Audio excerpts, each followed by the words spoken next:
pray that you would bless the hearing of your word, and let my words be your words. Amen. Be seated.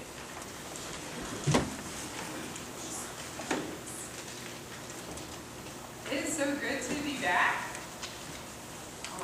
I've been away on vacation with Evan and our family. And you missed 2 Sundays at church. It feels like you've been gone for ages. But I've had such a good time. And of course, Craig is away on vacation as well. And I hope he has a truly awesome and restful vacation. And I tell you, vacations are great. I know a lot of people will be taking them this summer. But it's good to get away from the everyday. It's good to get away from our everyday, Monday through Friday, 9 to 5 grind. Even though, we experience God's blessings every day, we still get kind of in a rut. We get stuck with the mundane.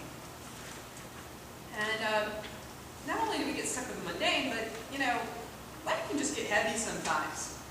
Life can be very serious. Life has issues. And it's great to get away and just do something different. See something different. And that's what I did when I was on my vacation. And one of the things that I did was we went snorkeling. We went to Bermuda, by the way, on a cruise. And it was just one of the most beautiful experiences ever, just to go snorkeling in Bermuda. And the water is like greenish blue. And there's all these colorful, beautiful fish that you've only really ever seen pictures of. And then to see them. And with everything going on in the world, all the political heaviness and the dissension and the wars going on, I'm just sitting there and I'm looking at a beautiful forest of coral, and I'm looking at these little fish dart in and out of it, and I'm just like, you know what? God is still God. It's everywhere throughout the world. There are all these little nooks and crannies of beauty and creativity, and they just reflect God's good creation. And and I don't think they exist for us. I think that they exist to glorify God. I'm reminded of what Thomas Merton wrote. He said, the flowers that nobody takes notice of on the side of the road, they're saints looking up to the face of God. And I was just kind of overwhelmed by that sense of the reality and the beauty of God. And that no matter what is going on, that God is still God. God is creative. He's beautiful. And it struck me that we get caught up in the heaviness a lot of times of human history. The plot line, ever since the fall, has been rather heavy. It's called the fall for a reason. We started out here, we've been going down ever since. We get caught up in that gravity. G.K. Chesterton says that Satan fell by force of gravity. That we get caught in this mundane sadness that just pervades society and human nature of sin and death, and it's really rather repetitive and boring, actually. But that at these phases, at these parts in our history, God just leaps out and surprises us with His beauty, His goodness. And when God appears on the scene, there's always justice done, goodness, beauty. And so human history is punctuated by God's surprises, by God's awesomeness, really. And it's very much a plot twist from the way that the life is normally going. Because our plot, the plot of this world, the story of this world is rather heavy. But when God comes on the scene, it's always a change for the better. When God's at work, it's always good. And so if you look at our gospel passage this morning, we have that happening right in front of us. Of course, Jesus is God incarnate. And in our gospel, which is from the Gospel of Mark, particularly the 5th chapter, there are 3 stories of 3 people in very desperate situations whose plot of their story is very bad. And then lo and behold, Jesus shows up. They're beyond human help. But when God shows up, their stories radically change. There's 3 stories. We can only hear 2 in the part you read. I'll review all 3 of them. And, the first is going to be the demoniac, Gerasenes. And, talking about a guy who's beyond human help and whose story is going very badly. and the guy who's caught in the heaviness and weightiness of this world. Man is oppressed by a legion of demons. Nobody can help this guy. He's been chained up, he's broken through chains, turned around naked and not in his right mind. But then, plot twist, Jesus shows up, and Legion gets cast out, some pigs die, which is kind of weird, but life gets better for this guy. He's rested in his right mind. He was beyond human help, but he was not beyond God's help. Life gets better for him. So the next person we run into is Jairus, the synagogue leader. And man, talk about a guy who's desperate. His daughter is dying, and then does actually die. Now, Jesus kind of had an interesting relationship with the Jewish, rulers at that time, the leaders, but this guy is desperate. He was at his wit's end. Do you imagine being in his place and seeing your child die, and this is your last-ditch hope, is to go chase down this rabbi who's been, running around doing crazy things, but he is desperate. His daughter is beyond human help. And Jesus shows up. And what happens? Things get better. She is healed. She's brought back from the dead, really. But what was beyond human help is not beyond God's doing. And another woman is the woman with the issue of blood. Now talk about a woman who's desperate. 12 years. She spent all that she has on doctors and haven't been able to do anything for her. Can anybody relate to that? I work in the medical field. We like to think doctors can fix everything, and surely they do awesome things. But there's stuff that's just beyond them. And medical costs, apparently, even in the first century, were astronomical. She spent everything she's had, and it's not done her any good. She's beyond the help of people. It's not just a physical thing for her. She's an outcast in society. She's considered unclean. She's beyond human help. What happens? Plot twist, Jesus shows up. And her faith in him, just touching his robe, radically changes her entire life. And her story is radically changed from the heavy mundane of oppression and sickness to that levity which exists in opposition to sin's gravity.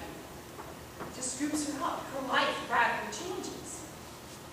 And so that's what we have. We have the sort of the heavy plot of just the way the world is. You ever heard that phrase, it's just the way that things are. And it just kind of has this kind of the way things are. And you have that going on, and that's real. But then you have God breaking into situations and radically changing them.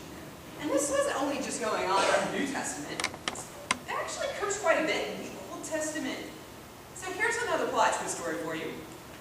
The youngest of 8 sons, a shepherd boy, of little to no account, becomes a great king. And of course, who am I talking about? I'm talking about King David. What a plot twist. This guy doesn't like anybody. And he becomes really one of the greatest kings that's ever lived on the face of the earth. And how about David? David is a radical guy. David was a king unlike other kings that have been and probably will ever be. He's an awesome person. He was a living plot twist. He was always doing things that didn't make sense to the culture around him. He was marching to the beat of a different drum. He was marching to the beat of God's drum. He didn't just go along with the way that things are. He was different. Because he was God's man. He really was. He took his cues from God. He didn't take his cues from the surrounding culture and the way that things were. He took his cues from God. And he did amazing things. But he wasn't the first king of Israel. King Saul was the first king of Israel. Unfortunately, King Saul went very much along with the way that things are. He was, very unfortunately, a king like the other kings that were around in Israel at the time. But even before Saul and before David, and if you guys knew this, that David had already thought of what his kind of king would be. If you read this book called Deuteronomy, when's the last time you guys got really excited about the book of Deuteronomy and pulled it out for devotion? I know you guys love that book. I really do love that book.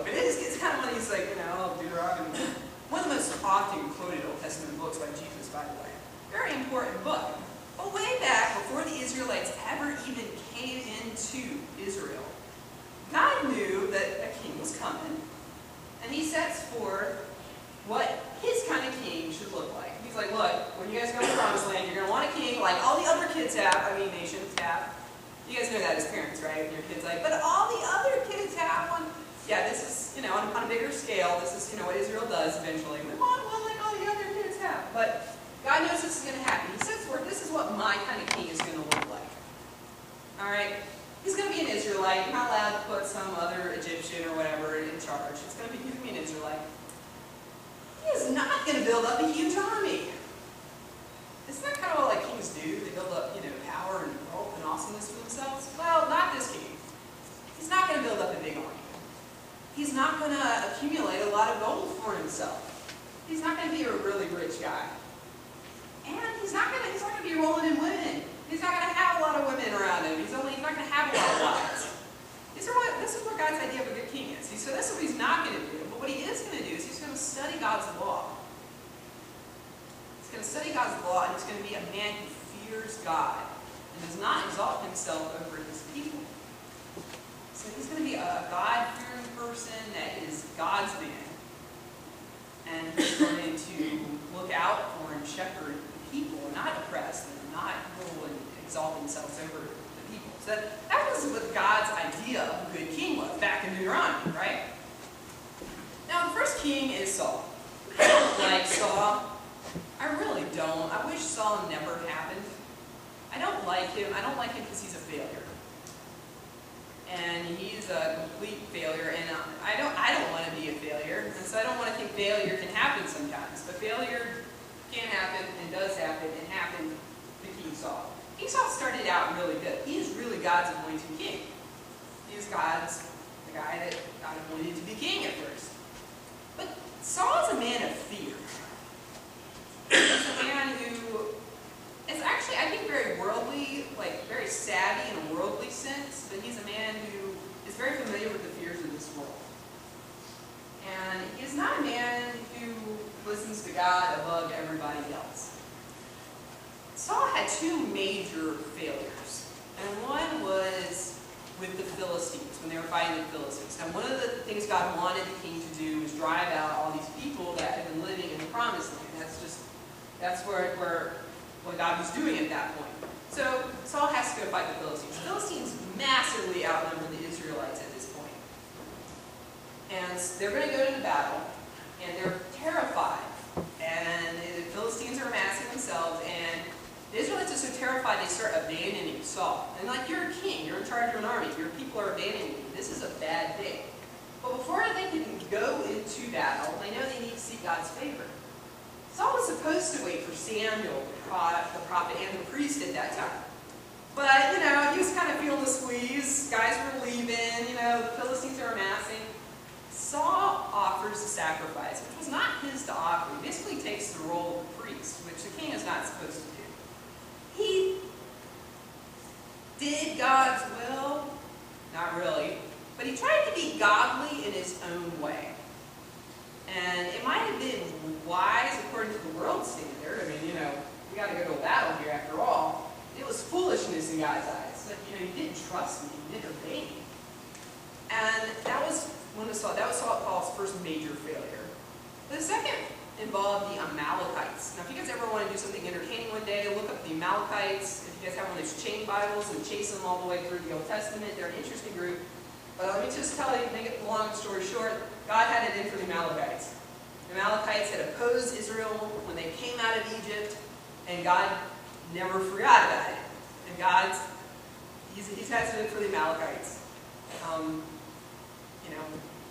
God was going to exercise his judgment on the Amalekites. And so one of the things he wanted the king to do was to destroy the Amalekites. And so he says, hey, Saul, go destroy these Amalekites.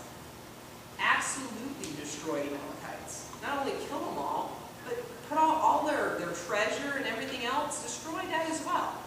They were supposed to go destroy the Amalekites because that was what God's will was. Not because they had something materially to gain from that. I know it's kind of tough, you talk about destroying an entire people group. kind of get squirty about that, and rightfully so. We live in a different part of God's story. But at this point, I mean, God created the Amalekites. God exercised judgment over the Amalekites. I mean, at some point, especially in the Old Testament, you have to make peace with the fact that God can kill people, and it's okay. We can't decide to kill people. That's not good, but God can. Saul went to war with the Amalekites, but he didn't obey God. He left the king alive, and he destroyed all the Amalekites' junk, but he kept all their good stuff, and he did that because of peer pressure. Because of his soldiers. The soldiers just went to battle. They wanted the stuff for themselves. And he listened to the soldiers instead of listening to God. And for that, the whole kingdom was torn away from him. I mean, God rejects Saul as king at that point. Saul's listening to circumstances. He was listening to people ahead of God. And that's not what God's man does. That's not what God's king does. So, God replaces Saul. He replaces him with David. David, the young son of Jesse. But David, from the get-go, is a remarkable man. Unlike what Saul has done, it's very clear that David is all about God and what God wants. I mean, the story of David and Goliath, of course, is a huge story, but it shows where David's priority is. It shows that David trusted God against this huge giant, rather than the circumstances. I mean, just to look at it from a secular point of view, a little kid going out to fight a major warrior, that doesn't make sense. It's not militarily expedient. It's bad. That's not the way the world works. It doesn't make sense. But the plot twist is that God is with David. David has a heart for God. He sees this huge giant defying the armies of Israel and basically saying, you don't have a God that can do anything. And, David is God's representative in taking down this huge giant of a person. And so we see David's heart there, but it doesn't stop at that point. David excels militarily under Saul, but he's never a power grasper. He just does well because God's with him. God promotes David. God promotes David. David's not a self-promoting kind of guy. And when Saul becomes very jealous of David, David never antagonizes Saul. Throughout Saul's life, David considers Saul God's anointed. David is given opportunities to kill Saul at least twice, and doesn't take them. He doesn't kill his enemy when he has the chance to. Now guys, is that the way the world works? No. That's not the way the world works. When you kill them and everything. That's not the way David worked, though. David was taking his cues from God. Saul is still God's anointed. David was God's man. David didn't listen to the way things work, the way the world worked. David listened to what God was doing. And so that brings us to our passage that you heard read. Saul finally does die at the Philistines' hands, not at David's. And this messenger comes. I can imagine this messenger is kind of excited. I get to go tell this aspiring young David, that his enemy is dead. He's going to give me awards and just pat me on the back, and, this is great. Messenger, by the way, is an Amalekite, but he shows up to David. David's just gotten finished with another kind of heroic adventure, but he says, Saul's dead. I saw him die. Actually, I killed him, right? I mean, you kind of get the feeling maybe he's making it up, because his story conflicts with the story you just read about how Saul actually died. But I killed your enemy, and I picked up his crown and his accoutrements, and it's kind of like, look, you can be king now. You can be king. Your enemy is dead. What does David do? David kills this guy. He's like, who are you to raise your hand against God's anointed? Your blood's on your own hands. He kills the messenger. You know that the story, don't shoot the messenger? Yeah, it might have come from David, because David had a habit of killing messengers. He asks, is that the way the world works? No. David exercise justice for Saul, even though Saul was his enemy, even though Saul tried to kill him. Is that the way the world? No, it's not the way the world works. That's how David worked. So after doing that, which was quite shocking, David writes this lament. David had every reason to be happy Saul was dead. I mean, Saul was his mortal enemy, tried to kill David multiple times. You know, David was God's anointed king. He had every reason to be excited that this was his moment to rise up and rule Israel, that his enemy was dead. David has every reason to rejoice at Saul's death, but he doesn't. He takes this moment not to promote himself politically, but to be sad. I mean, Israel's king and prince are dead. Thousands of Israelites are dead. And it's sad. And David's a big enough guy to take that time to be sad and to really model for the Israelites God's heart, God's lament. And that sad point really embodies Israel's lament too for their king. He honors Saul with this lament. And this lament speaks very highly of Saul and Jonathan, his good friend, David's good friend. You know, it's not a time where he just drags out, he doesn't drag Saul's dirty laundry out. He doesn't go, well, that serves Saul right. I mean, that serves this guy right. This is what happens, you know. He doesn't do that. He's a big guy. David is a big guy. And he's a remarkable person. It won't be the last time that David mourns for his enemies, though. Later, he mourns for Abner, who's a general that actually opposes David and fights against David. But when he gets killed, very, very shady feelings with that. But, you know, when Abner dies, David also grieves for Abner. David grieves for his son Absalom, who tries to usurp him and like literally drives him out of Israel. David's a man who knows how to grieve for his enemies. He's God's man. You know, God grieves for his enemies. God's heart is for people, and he died for his enemies. You know, the only blight on David's career is his affair with Bathsheba and killing Uriah. Isn't it kind of interesting we only ever talk about the affair with Bathsheba, the adultery with Bathsheba, we kind of skip over the fact that he also killed Uriah? I don't know why we do that, but we do. So they go together. You know, he has the affair with Bathsheba, he kills Uriah, and endangers a whole bunch of other guys too. I think a bunch of other people die too. He's trying to, you know, kill Uriah. It's a blight on David's career, but David in that incident is behaving like all the other kings do in the other places where the powerful rule and they oppress people and they do bad things. David lost his head.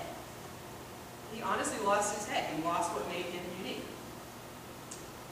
For the most part, though, David was very repentant of that, but for the most part, David's a remarkable person because David is God's man. David is a plot twist on a very sad and sinful world. In a world full of kings that looked after themselves and oppressed people, David was different. If you read the book of Kings further, you realize that things kind of go downhill from David on.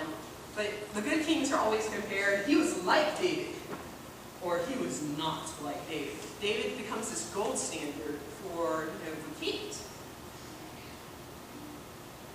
And he foreshadows the king of all kings. Jesus, of course, is descended from David. God, when he looked down at us and decided to take up human flesh, he took up David's flesh.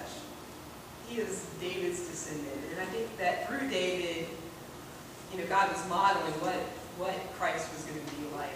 The just king, the king that looked towards God and not towards the way the world is. And of course, Jesus is, as our king, is the ultimate plot twist. We saw Jesus in our gospel readings radically changing people's lives, but on the cross, the whole world experiences this radical shift from the way the world is, and sin, and sadness, and separated from God, to redeemed. this unexpected turn of events. It's something we could not do ourselves. We were sinners, separated from God. We had no more chance of gaining our way back into God's graces than the woman with the blood issue had a chance of curing herself. We were lost. But through the cross, through Jesus, plot twist, we're reconciled to God. We're children of God. That's the ultimate plot twist. It's the ultimate good thing that has happened ever to humanity. And the great news is that it just didn't happen like a long time ago, but it continues to happen. We see that when people's lives are touched by Jesus, that their lives change for the good and dramatically. I mean, remember, persecutor of Christians turned apostle. That's Paul. How about the honors biology student who's living a very worldly life and became a priest? Oh, that's me. And it goes on from there. I recently heard about a porn star who gave her life to Christ and is now working, to reach out to those in the adult industry with the gospel. That happened recently. How about the ISIS member who, obviously, we don't know their name for their own protection, but gave their life to Christ? We now call them a brother in Christ, not an enemy. Plot twist, when God shows up, good things happen. People can change. So do we need a plot twist in our life? Are we living the new life? I think that we always need, we give our life to Christ, but we're always experiencing the newness of God. And there's always places in our life that use a plot twist. Do you have an area of your life that you need a plot twist in? You need God's guidance on. You need God to come in and do something. Well, the good news is He's here. The time is now. God is here and ready and available to come into our lives in radical ways. He may change a situation. He may change us in that situation, which I find He does a lot of times. But God, that's a plot twist. It's not just the way things will inevitably work out. It's, the way that God can work in the situation. And now we have our culture. I don't know if you guys have seen the news about the court decision, the Supreme Court's decision on gay marriage. I know a lot of you are probably like me. You're not surprised, but not really happy about the way that things have gone either. And that's just one thing going on in our culture. I mean, there's a lot of other things going on in our culture that are bad, and they're yucky. It's the way things are. It's just the way the world is. But plot twist, I don't know what comes next, because we're living it right now. God is out to reach people, to love people. He can do that through us. As the body of Christ, we can be the plot twist to this culture, to our friends, to our families. People need a plot twist. People are living really terrible lives full of sin and badness. They need a plot twist. They need the body of Christ to be the body of Christ, to love people, to love them. Not to convince them of our morality before they meet Christ, but to love them where they are. They need to encounter Christ. When things get bad, there's a tendency to go, we are now fencing off this little area. We're staying in our holy bubble. And everything out there is bad, but we're in here, so that's great. That's not the call of the gospel. The call of the gospel is to be salt, to be light, and to do that, we have to face giants like David. And our giants, they're not the Philistines. It's the devil and the principalities of hell. Much bigger than Goliath, I might add. But we have to face those things. We have to be the plot twist. To engage people. To love people. What does it look like when we forgive our enemies? It looks like a plot twist. People still can't get over Christians in Charleston forgiving people. They're like, what is that even about? I don't understand. That's plot twist, y'all. That's God working in a sinful world. And it's up to you and it's up to me to do that. Evan and I have been, we've been working on making non-Christian friends. You have to be kind of intentional about it. We're taking our like, holy hollow and